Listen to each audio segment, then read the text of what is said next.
Good morning, ladies and gentlemen, and good morning to all the Eurovision fans online as well. Thank you for watching. Welcome to the European Broadcasting Union and the Danish Broadcasting Corporation's joint press conference. My name is Ulla Essendrup. I'll be moderating this event and the following 8 press conferences with the international delegations. Now, at the panel here, I'd like to welcome, representing the EBU, we have Jon Ola Sand, who is the Executive Supervisor of the Eurovision Song Contest, and Sietse Bakker, who is the Event Supervisor of the Eurovision Song Contest. And on behalf of the Danish Broadcasting Corporation, we have Pernille Gaardbo, who is the Executive Producer, and Jan Lagerman Lundve, who is the Head of Show. Now, today the EBU will go over this year's participants, last year's voting issues, the current situation in Europe, as well as upcoming Eurovision events.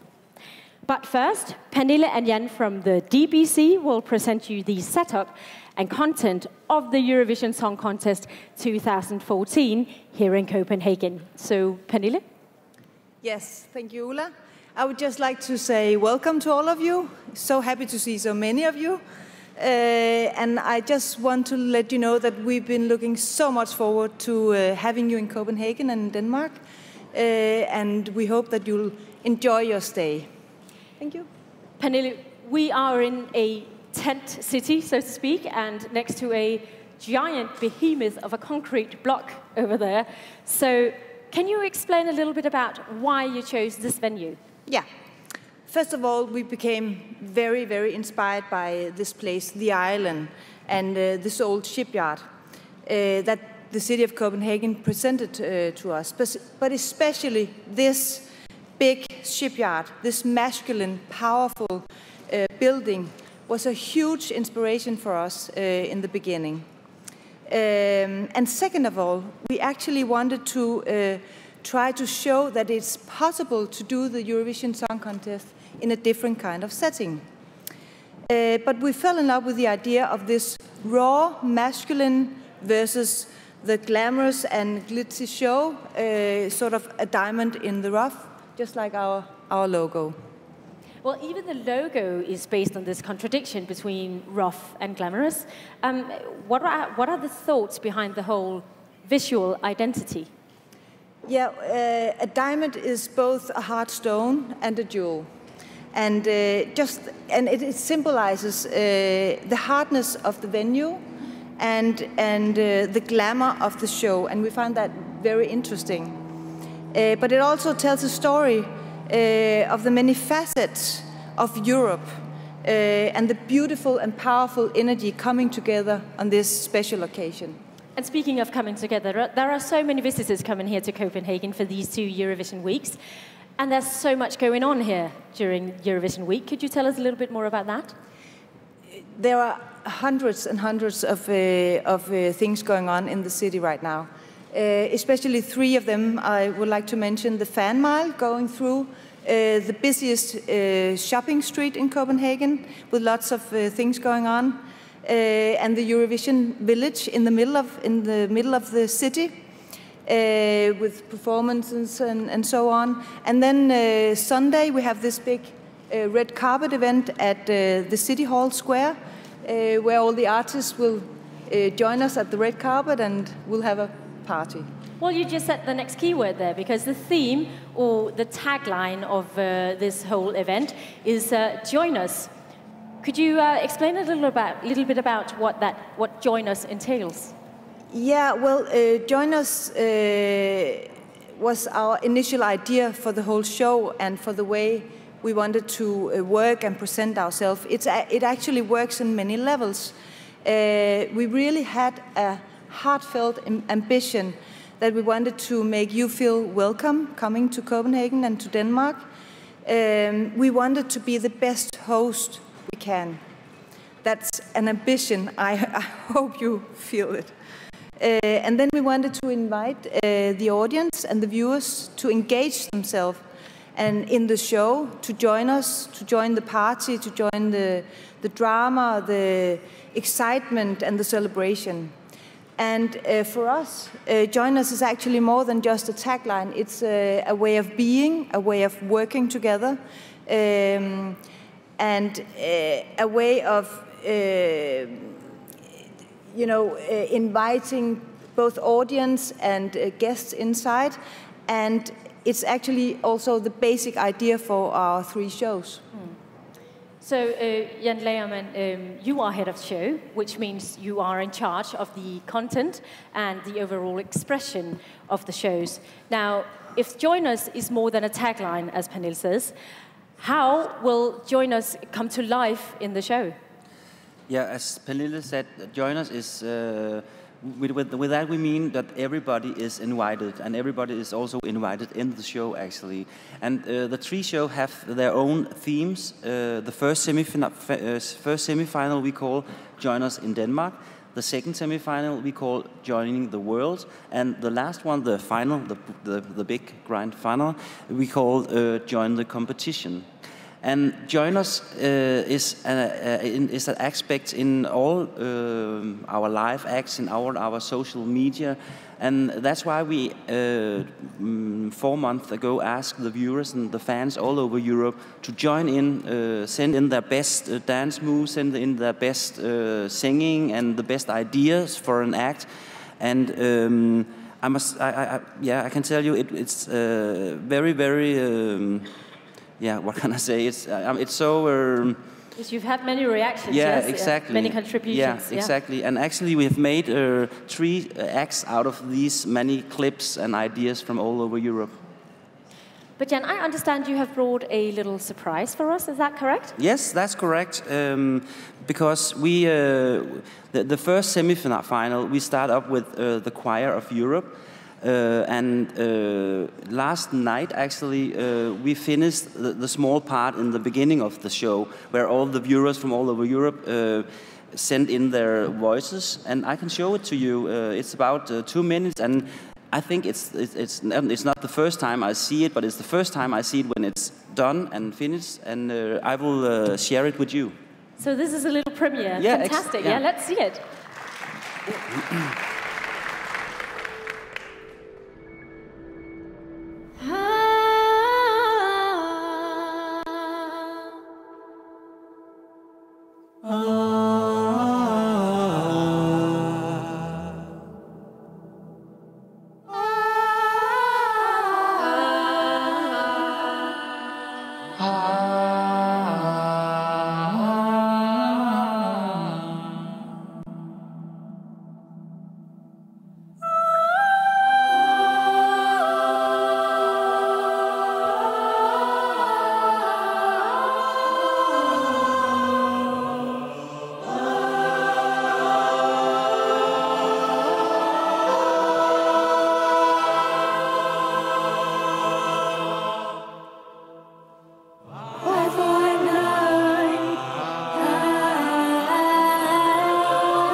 You really are combining or joining all the voices of Europe there, huh? That was fantastic. Thank you. But Jan, besides Join Us, what is the mission of the show?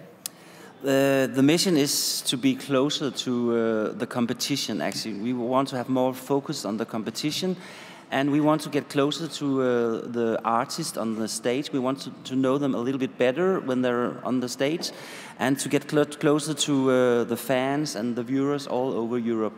Yeah, and that's why we placed the green room in the audience floor. We want them to be closer to the stage, be closer to the audience, and actually we have reinvented the postcard as well. we ask all the delegation to create their flag in a material that tells anything about them or their country.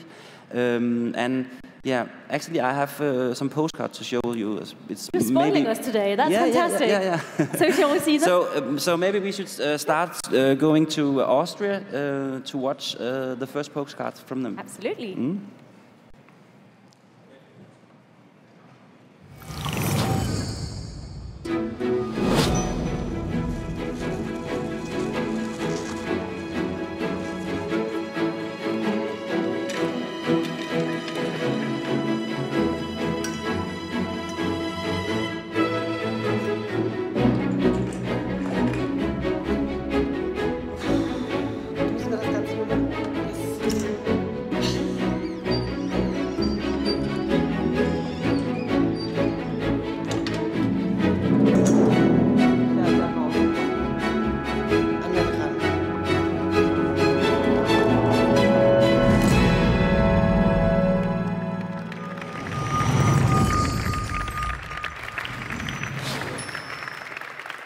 And the next one is Belarus. Yeah. Right, you have one more for us. Let's see Belarus.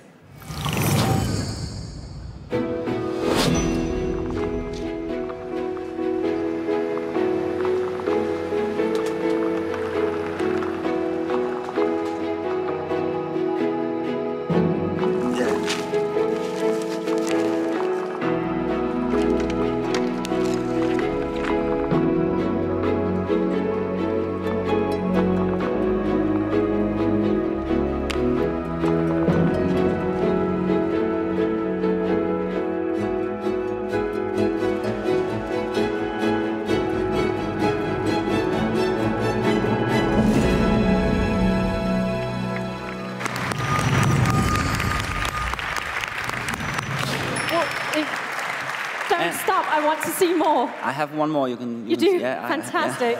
And who's that? United Kingdom. Right. Yeah.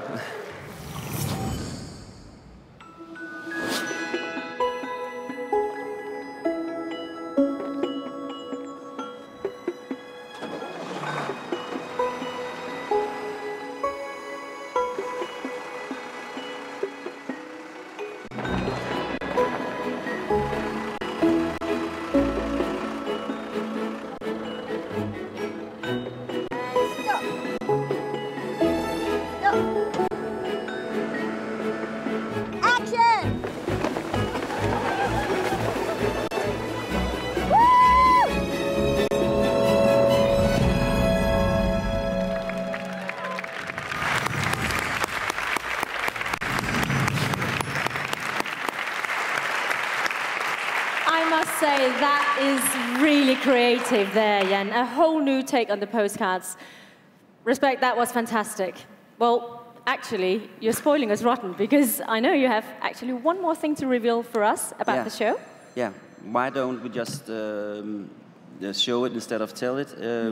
Yeah, we came up with an idea because over the years there have been so many spectacular, crazy things going on the Eurovision stage, and we put that together in a book called Eurovision Book of Records, and I will show you what it is. It comes here. It's time to take a look at another incredible Eurovision record. Here is the most silver. Through the years, it's been an ongoing battle to get the most attention on stage. And a few tricks have been used over the years. You can use amazing props. It's like that twinkling. You can use extreme enthusiasm. Or you can use an epic sax guy. But if you really want to outshine all your opponents, there's only one way. You need to silver up. And to find the most silver ever, we need to use the silver scope. And the silver level has always been extremely high in the Eurovision. But one lady, or man, eliminated all competition. The Ukrainian drag, Verka Serduchka, made a sparkling performance in 2007. She took the silver to a whole new, shiny level.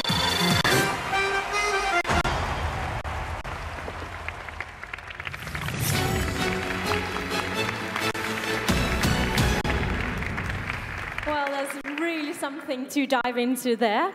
Thank you so much, Jan. Thank you. Actually, I have a record more to show. Really? Would you like to see a record more? You're just full of surprises, aren't you?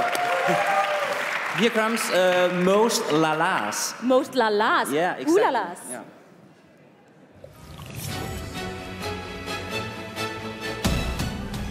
In this book, you can find all kinds of impressive Eurovision records. For example, the most La's. Since the start of Eurovision, 2 letters have been almost as essential as the voting process. L and A, and together...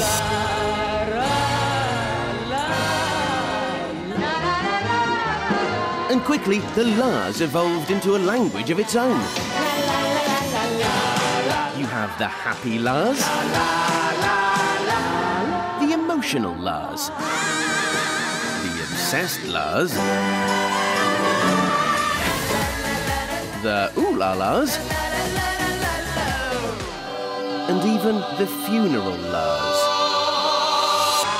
But it is hard not to smile when you do your La's.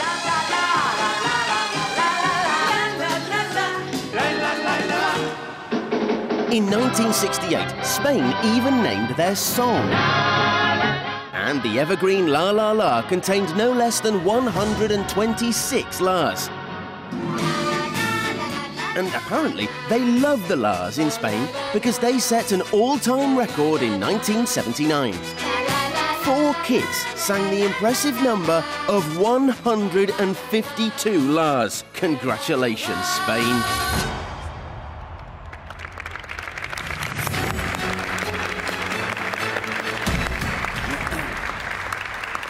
So much fun there. Well, thank you so much, both of you, Pernille and Jan. Now, it's time for an update from the EBU, so please give a big applause to Jon Ola Sand and Sietse Bakker. Jon Ole, would you like to start?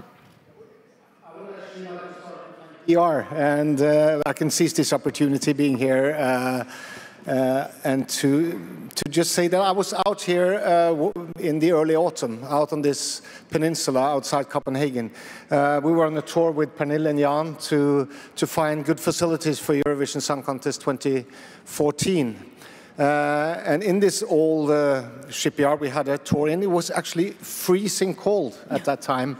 And we were discussing, is this possible? Is it really possible to do an event like Eurovision Song Contest on these premises? And yes, it is, and you will see it throughout the week. Next week, you've already been here for a couple of days. Yes, it is possible. The venue inside is absolutely spectacular. It has been so much professional work. And we decided to be here just because we had full confidence in DR and their expertise when it comes to hosting big events and also when it comes to TV production. So I would just like to say thank you, and what I've seen from this and more, I know we're up for a real treat next week with 3 fantastic shows here from Refshaløen outside the center of Copenhagen. But when it comes to news this year, I will give a sort of a brief rundown. We have 37 broadcasters this year, and I'm very glad that we could welcome back both Poland and Portugal, and we're very happy about that. Unfortunately, there were other broadcasters that couldn't join us, some for financial reasons, some for strategic reasons. There have been reorganization issues in some broadcasters that made them want to step off a year to rethink their approach towards Eurovision Song Contest. That was exactly the same that happened with Portugal last year. So we sincerely hope that they will be back. We will, however, transmit in all the countries that have decided to step down this year. So we will have broadcast in Cyprus, Serbia, Croatia. We will broadcast in Bosnia. We will broadcast in Kazakhstan, Australia. New this year is New Zealand. We're also finishing a negotiation deal with a broadcaster in Canada as a tryout for the first year. So the interest is high, and the broadcast is wide, if you can say that. And every year we look at how we can do things better. How can we improve Eurovision Song Contest? And it goes for both the shows, the 3 shows, but also logistically and financially. It is a huge operation for a host broadcaster. You win it, and then you host it. And of course, we're very happy that the city of Copenhagen also have taken on great responsibility this year. It's of great help to the broadcaster, and it's important to have that joint operation to make sure that we can host magnificent events every year. But there are challenges in Europe, and that's why we are very focused on how we can scale this event to fit the different territories. And we have tools in place to do so. We have budget plans, and we have different operational support that we can give to broadcasters that are in a financial situation if they win here on the 10th of May. So we are on top of that situation, and we are constantly talking to broadcasters. And this year we also have a specific, serious and alarming situation in Europe. This is the situation that is going on in Ukraine, and we are following that very closely. First of all, to make sure that this won't impact the 3 shows. And I have all reason to believe that we will conduct the shows here in Copenhagen without any issues. I've talked to both the delegations several times over the last month and also here in Copenhagen, and they are both committed and focused on deliver a best possible result on stage to promote themselves and the country. And I was also talking about the artists here. They're young artists carrying a lot of responsibility on their shoulders. So far, there has been no issues between the delegations, and we are confident that it will be like that the rest of the week. But there is a lot of question. What if, and how? What if Ukraine wins Eurovision Song Contest? What if Russia wins Eurovision Song Contest? Can we go there? I must say that, yes, it's a proud tradition to go to the country that won last year. This is a tradition that has been going on with a few exceptions over the last 59 editions of Eurovision, or 58 editions of Eurovision Song Contest. And it will be so this year. But we require very firm guarantees from the broadcasters and the authorities in the country. We require firm financial guarantee that they actually are able to fulfill their obligations and host Eurovision Song Contest. That is important for us. We cannot find ourselves in a situation where they actually cannot host it due to financial issues. That is important. And the other one is the security issue.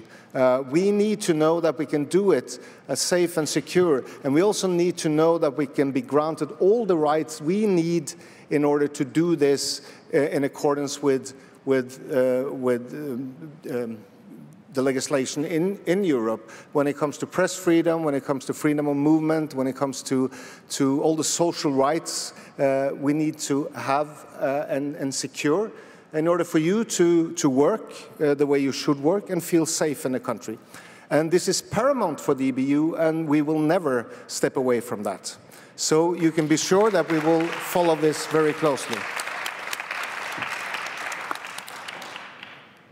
Last year, we faced an incident. You also, or most of you saw the video from Vilnius, where people that we haven't been able to identify tried to buy votes in favor of a specific act. I saw the video, and it actually, I was pissed off, if I can use that expression. I was very angry about it. But I was more angry than worried. And the reason for that is that we have a very thorough and good professional setup when it comes to the televoting around Eurovision Song Contest. It's a massive operation going on, during the week of Eurovision Song Contest. In Cologne, we have more than 70 people watching over every single telepartner in Europe and their votes. We have very good, sophisticated digital systems, and we make sure that only valid votes are counted. So we feel that we are really on top of the televoting. But this incident made us think, how can we be better? And that's how we started to work with the reference group and also with other members' bodies, bringing the members on board and say, hey, what do? We see that this incident can occur. And we decided to focus, first of all, on the juries, to see how can we create more openness, how can we be more transparent in the way we deal with the juries, how we put it on display, and how we made every juror accountable for what they are doing. And this is actually one of the major changes we did this year. Okay, thanks for that. Sietse, do you have anything you'd like to add? Would you like to elaborate? Yes, as Jan Ola said, the televoting is thorough and solid. But we also have 50% professional music industry people who make up half of the result. And that deserves a lot of care and attention as well. So there have been very good talks in the reference group, which, as most of you know, is the decisive body of the Eurovision Song Contest. It's owned by the members of the EBU, and we are here to take care of it in the best possible way. The reference group decided to actually reveal the jury names, and that is exactly what we did yesterday. So all of you can go through them to check if they are indeed music industry professionals, to see if there is a good balance in all the juries, and to even spot if people are more connected with each other than they should, so that you can report that to us. All the members of the jury and the juries as a whole have been checked by both the EBU as well as PricewaterhouseCoopers, which is observing the Eurovision Song Contest independently to make sure everything goes according to the rules. And we also decided to reveal the split televoting and the split jury results, as well as every single individual voting ballot of every jury member right after the final on Eurovision.tv, so you can have a look at that as well. I would just like to inform you that we asked the delegations of 5 countries to make changes in their juries, which they have all done. And I'm sharing this information with you to underline that we are very much on top of this, and that we indeed ask broadcasters to come up with better juries if that is necessary. We also introduced a much tighter approach when it comes to incidents like Jan Ola just referred to. If there is an incident with the televoting, and after we investigate it, we come to the conclusion that this was indeed an attempt to unfairly influence the results. That will have an impact on the participation of a broadcaster for up to 3 years. Right, I see. But what happens if you actually do notice there's something going on that does not correspond with the rules? Well, then we have to look into it and not take any hasty decisions. But the decision of the reference group is that we cannot have broadcasters in if we see that this creates attempts to influence the voting. So, but this also needs to be looked at thoroughly and discussed before we can make any hasty decisions.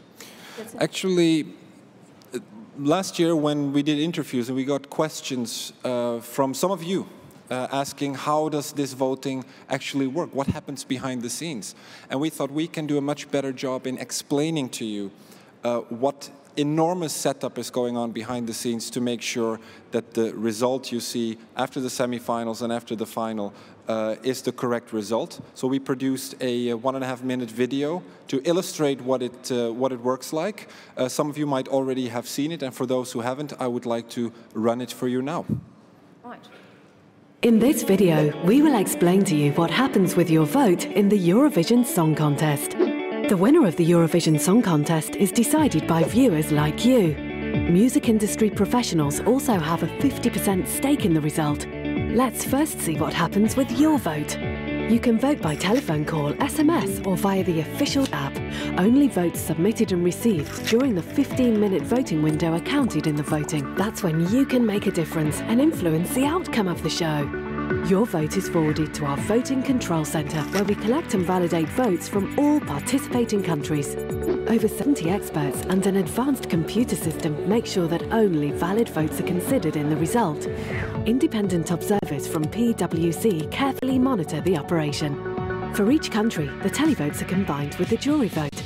Each national jury consists of 5 music industry professionals who rank the songs presented during the show. The jury's work is carefully overlooked by a notary in each country. After combining your country's televotes and jury vote, the song with the best result is awarded 12 points. The second best receives 10 points, the third 8, all the way down to 1 point. There are strict rules for all sorts of situations, such as a tie between songs. The entire procedure is monitored by the Eurovision Song Contest Executive Supervisor on behalf of the European Broadcasting Union. After the final, you can find the individual jury votes and televoting rankings on our website, Eurovision.tv. Okay, thanks so much for clarifying that. Now, next year, the Eurovision Song Contest will celebrate its 60th anniversary. So do you have any special celebration plans in mind? Yeah, it's actually a diamond jubilee. Ooh. So 60 years is a diamond jubilee. We are working down several lanes. Some of our members has approached us, and they would really like to do something special. For instance, NDR in Hamburg, the host broadcaster in 2011, they are working on plans to set up something in Berlin. That could be a celebration. We're still working on that. We have other plans. We are working with the archive, and you see when a broadcaster can really dive into the archive, you see how much energy can come out of it, and so much fun. And it's a huge cooperation we actually are doing together, the EBU and DR. To facilitate a digital version of every year of Eurovision Song Contest in the best possible quality with full set of metadata. So you can look for la-la-las and dresses and shoes and whatever. So this will also be a part of it. And of course we have to see how we bridge the 3 shows next year in the host city, wherever it is, and how we can do that even better and more exciting to produce more content. So yes, there are ideas. We will conclude in a couple of months. That sounds very exciting. There's something to look forward there to after the grand final here. So what else is happening in the EBU in the near future? Well, as most of you know, the EBU is doing a lot of other events as well. They're not as big as Eurovision Song Contest, but definitely worth the attention. And I would just like to highlight the upcoming Eurovision Young Musicians on the 26th, 27th and 31st of May in Cologne in Germany. For more information, you can go to youngmusicians.tv. And of course, the Junior Eurovision Song Contest, the 12th edition, on the 15th of November in Malta. More information on junioreurovision.tv. And actually, I'm very happy to announce that on Friday, the 9th of May, at this very same place, at 5 o'clock in the afternoon, there will be a special Junior Eurovision Song Contest press conference with Gaia, who won the contest for Malta last year, and Vlad Yakovlev, the supervisor of the event on behalf of the EBU. So you're warmly invited to join that as well. Excellent. Well, thanks so much, Jon Ole and Sirtse. Now, we do have time for some questions from the audience. So if you have a question, please raise your hand so we can see them, and we'll bring a microphone to you. Yeah, let's start with this gentleman here. There's a microphone on the way. Hi, I'm Maciej from Poland, from Polish site Eurovision.org. First, I would like to ask you about the Book of Records. How many episodes there are, and we will see them all in the broadcast. And the second question is, last year, Loreen performed Euphoria in first semi-final instead of the final. Can you reveal us this secret? When will Emily de Forest perform Only Teardrops this year? Yeah, Emily de Forest will be performing Only Teardrops in the first semi-final. Actually, the small clip I showed you with the choir is the beginning of that act. So you will see him in a few days. And about Eurovision Book of Records, there will be 8 episodes, and they will all be in commercial breaks, but we will put them on the internet afterwards, so everybody could watch them, of course. Okay, thank you. Yeah, yes, sir? Hi, Alistair Birch from SBS Radio in Australia. I've been reading some unconfirmed reports that the Spanish singer Ruth Lorenzo was hospitalized recently. Have you heard this? Do you have any update for us on her condition? That's a question perhaps for DR. And then a more hypothetical question for the EBU.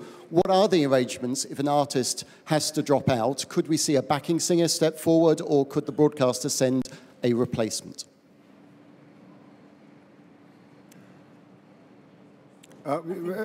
Yeah, when it comes to the Spanish singer, I have not received any other information than you are referring to. So, but I would have if she was in a condition that she couldn't perform on this stage. So I'm confident. We have a very good contact with the head of the Spanish delegation on several issues, and this has not been a topic that I'm aware of. Apart from that, I've heard that she's not well, and I hope she will get well very soon. And the other questions was... if someone actually does have to... we haven't really had that situation as I can remember, and we have to deal with that. I think the most logical thing would be to have one of the performers in the act to perform, but to be quite honest, we have not put up any plans for that, and we have to deal with that on the spot. My experience from very many years in TV and also dealing with a lot of theater plays is that it will take so much to have an artist not participating on stage. I've seen people with broken legs and with fever more than 40 degrees centigrade performing on stage for a short time and then collapsing after. So we will. So hopefully we will see everyone on stage this next week. Knock on wood. Yeah, that was a question down there. And then. Ewan Spencer, ESC Insight and Forbes magazine from America. Question, probably primarily to you, Cece, but DR can pitch in as well. TV knows Eurovision is 7 hours. The internet knows Eurovision as a 365 days a year event. I wonder if you could talk about the impact and the rise of online engagement, both throughout the year and also in the week or two leading up to the live performances. Yeah, sure. I think it's a very fair question. Over the years, we've seen the interest online throughout the year growing, and we try to facilitate that desire for more, that hunger for more information about the Eurovision Song Contest throughout the year by having new content on the website and our social media channels every single day, by putting out videos on YouTube that you can easily share, by reporting on the event in the lead up to it, by covering the national selections all over Europe as good as we can. And what we see every year is around 100 million page views on the website. We see right now over 2.5 million people joining our social media channels. And speaking of social media, and I think Jan is the right person to answer that, we have a host broadcaster this year that is so eager to connect the viewer at home and the Eurovision Song Contest that is happening right here through social media. Jan? Yes, Jan, I don't know if you can elaborate on the way that the DBC is engaging the viewers who, well, not everyone can come to Copenhagen for the shows, obviously, so the whole fan activity online, what's going on? Maybe I'm not the right person to ask that, but of course, there's so much activity on the internet, and we do our best to service all the fans. But yes, Pernille? Maybe I can elaborate. We actually had an ambition from the beginning to try to engage people. That's the Join Us idea as well. To engage people on social media as well. But this time we wanted to go a step further to actually include this activity online, on social media, directly in the TV production. And this choir came out of it. And a few other things came out of it as well. As you will see in each of the 3 shows, we'll wrap up these campaigns, so to speak.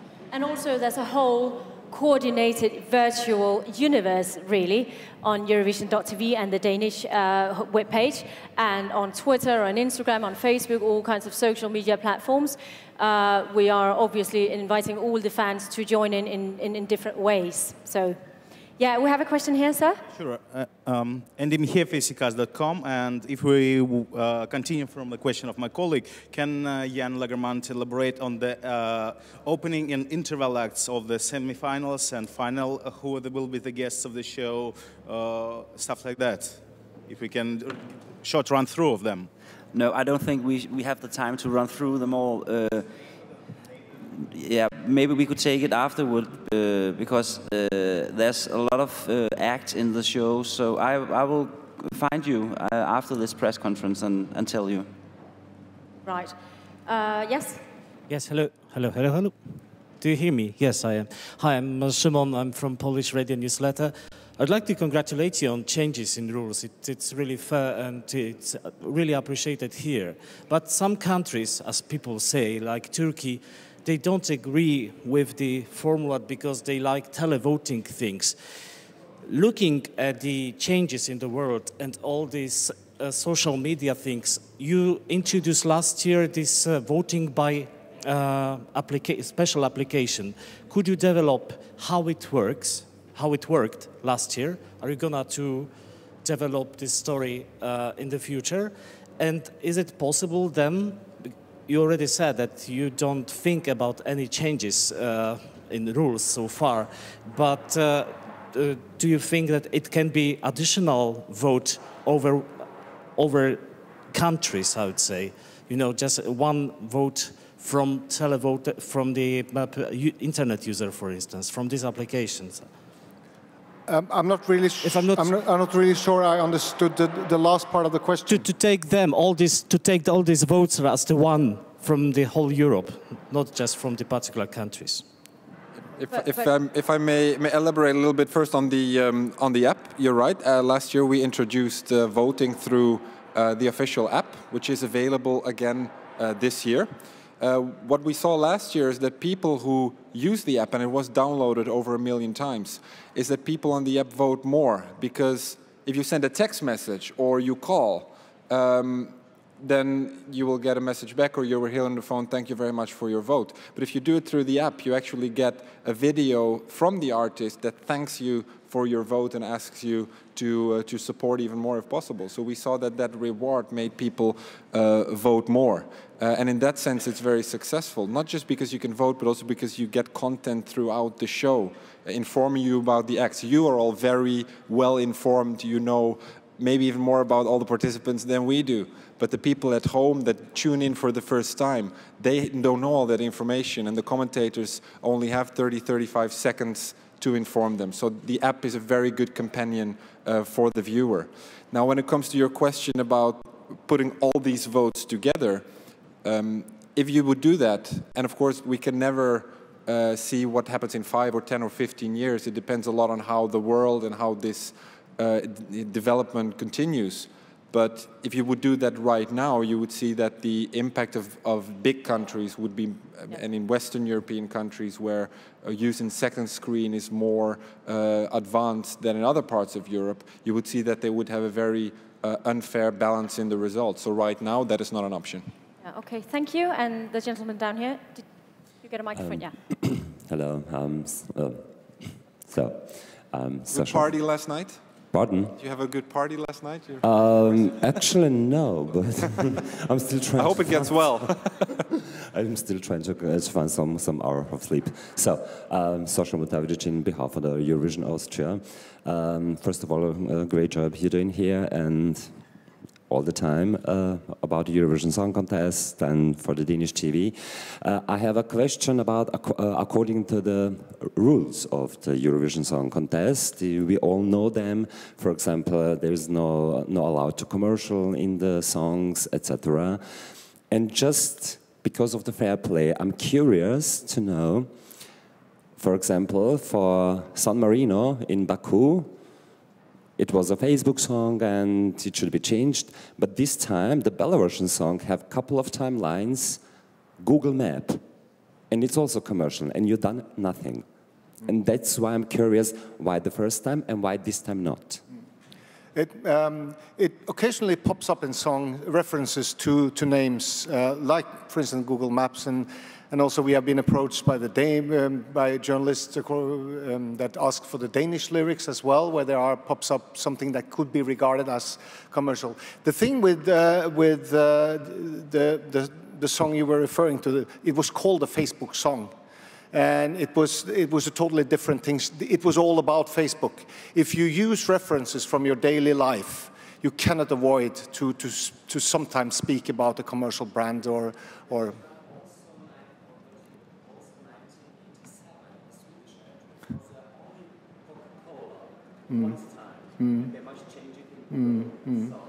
Well, this is something we have to look at every year, and we do that. We look at the lyrics. If we are in doubt, we go to the reference group, we discuss it, we see if this is any breach of the rules. But the rules are not there for this purpose. I mean, to mention something, it would be, in the end, quite stupid, I think, to run after every little line to say, oh, are you mentioning something there that could be regarded as a commercial brand and so on. That's not why we have the rule. The rule is to protect sort of the integrity of the shows, and we can use it and balance it as we like, actually. Yes, so you have something to add? And just to elaborate on that, it's in the end, the Eurovision Song Contest is not owned by the EBU, it's owned by the participating members, and they are represented in the reference group, in the TV committee. If they believe that according to their local legislation this is a problem, then we will have to deal with it. But this year we have not received any formal complaints about the lyrics of any of the participating songs. Right. I'm afraid the producers are telling me to wrap it up now. We don't have time for any more questions. But if you have further questions you need answered, you can approach the head of press and the press department, and you can schedule interviews, individual interviews. So thank you so much, Jon Ola, Sietse, Pernille, and Jan, for participating today. On behalf of the EBU and the DBC, I'd like to thank you all for attending, and we sincerely do hope you'll enjoy the shows and enjoy your time here in Copenhagen.